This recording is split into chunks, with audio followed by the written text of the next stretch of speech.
ఓం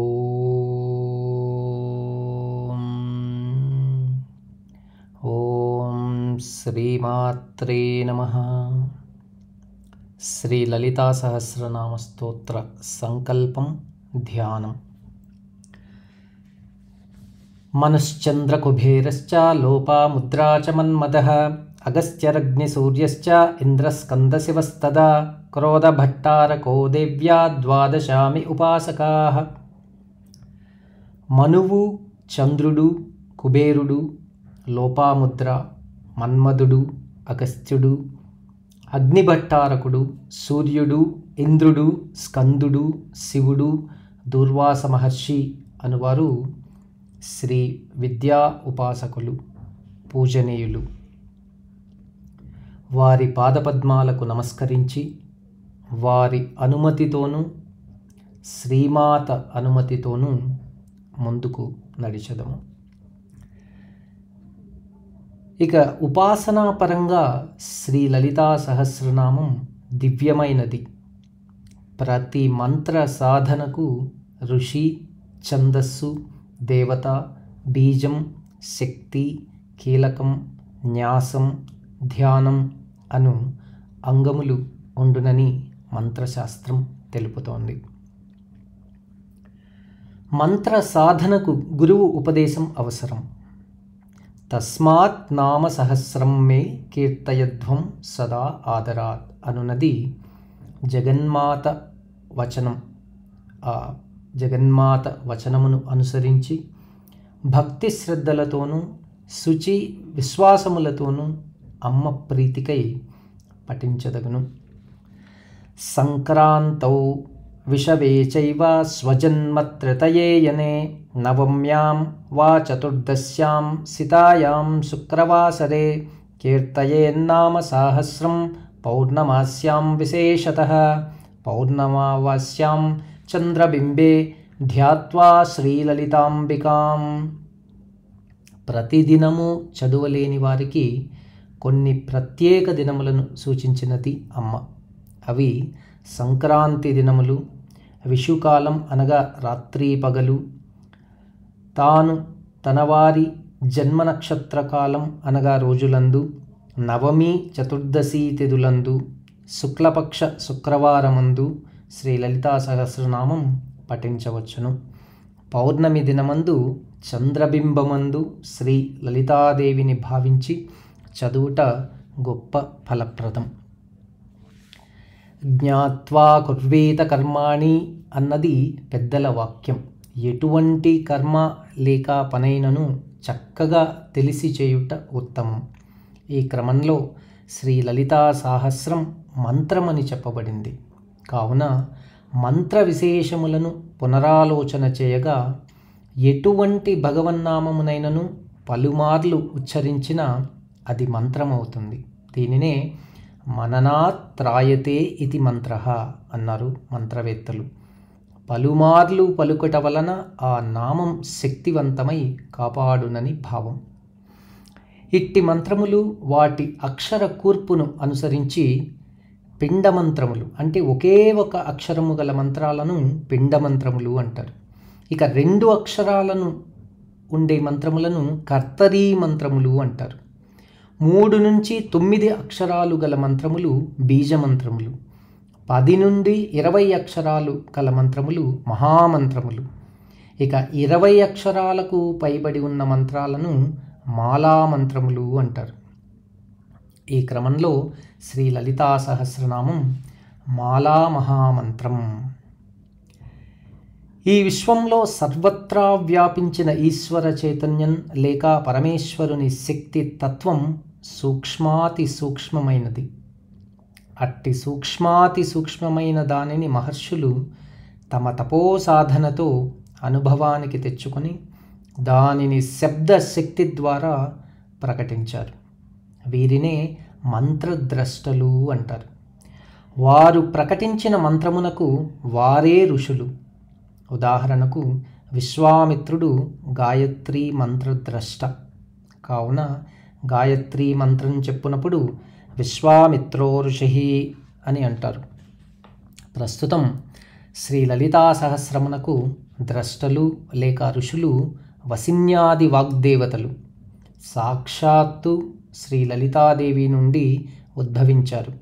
వారిచే ప్రకటించబడిన ఈ శ్రీ లలితా సహస్రమును అపౌరుషేయంగా చెప్పబడింది. అంటే మానవులచే కూర్చబడినది కాదని, దేవతల కూర్పు అని అర్థం. ఈ స్తోత్రం వేదమునకు సమానమని, దీని పారాయణం వేద పారాయణమునకు సమానం. వసిని, కామేశ్వరి, మోదిని, విమల, అరుణ, జయిని, సద్వేశ్వరి, కౌళిని అను 8 శక్తులే వాగ్దేవతలు. ఓం శ్రీ వసిన్యాది వాగ్దేవతాయై నమః.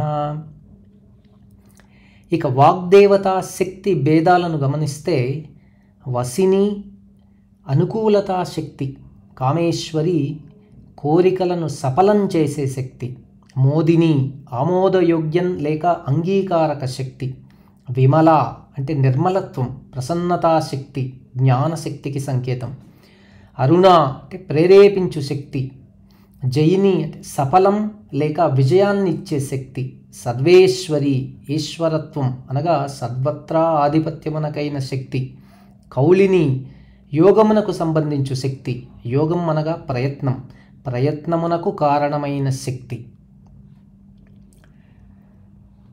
వాగుటకు మూలమైనది వాక్కు, దాని పేరు భాష. అక్షరముల సముదాయమే భాష.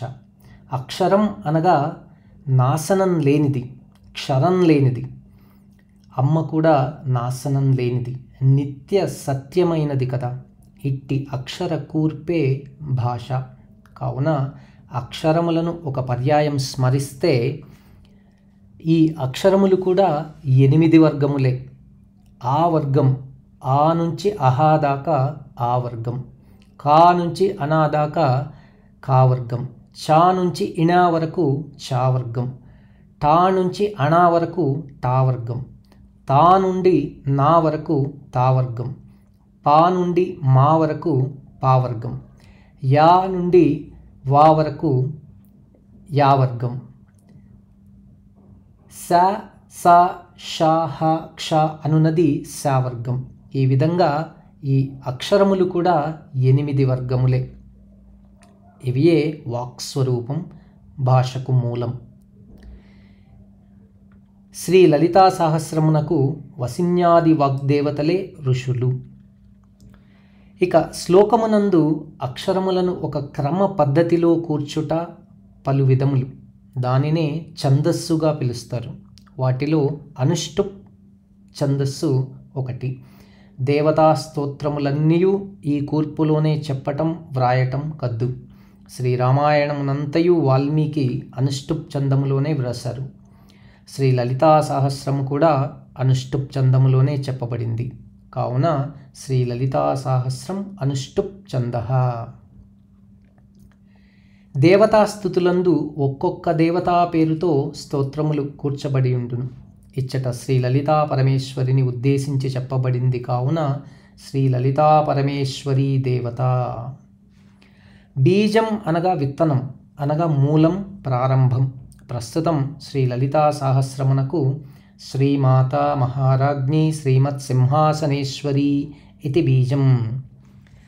ప్రతి స్తోత్రమును చదువునప్పుడు దాని యొక్క శక్తి తరంగాలు ఒకానొక చోటునందు మమేకమవుతాయి. అదియే శక్తిని తనలో కలుపుకున్న శ్లోకమవుతుంది. శ్రీ శివా శివశక్త్యైక్య రూపిణి శ్రీ లలితాంబిక ఇది శక్తి. ఇక స్తోత్రం యొక్క సారాంశం ఒకానొక శ్లోకమునందు దాగి ఉంటుంది. దానినే కీలకంగా చెప్పబడింది. ప్రస్తుతం శ్రీ లలితా సహస్రమునకు భవానీ భావనాగమ్య భవారణ్యకుఠారిక ఇది కీలకం. అంటే చక్కగా భావన చేయుటచే, భవానీ భావన చేయుటచే సంసార సాగరం నుండి విముక్తి కలుగుతుంది. నా రుద్రో రుద్రమర్చయేత్ అన్నది శాస్త్రవచనం. రుద్రుడు కానివాడు రుద్రుని పూజించరాదని అర్థం. ఏ దేవతారాధన చేయునప్పుడు ఆ దేవతా భావమును ఆరాధకుడు తన శరీరంలో నింపుకొనుటే న్యాసం. అనగా మనోవాక్కాయములతో దేవతాను నింపుకొనుటయే న్యాసం. సంపూర్ణ ఫలితమునకు మార్గం. భక్తి, శ్రద్ధ, విశ్వాసముల బాట.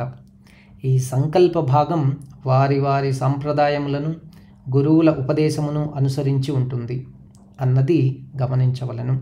అట్లు కాని ఎడల సాహస్రం మాత్రమే పఠించదగును.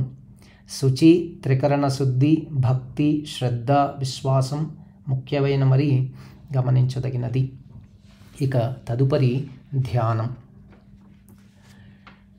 సింధూరారుణ విగ్రహాం త్రినయనాం మాణిక్యమౌళిస్ఫురత్ తారానాయక శేఖరాం స్మితముఖీమాపీన వక్షోరుహాం పాణిభ్యామలిపూర్ణరత్నచషకం రక్తోత్పలం బిభ్రతీం సౌమ్యాం రత్నఘటస్థరక్తచరణాం ధ్యాయేత్ పరామంబికాం.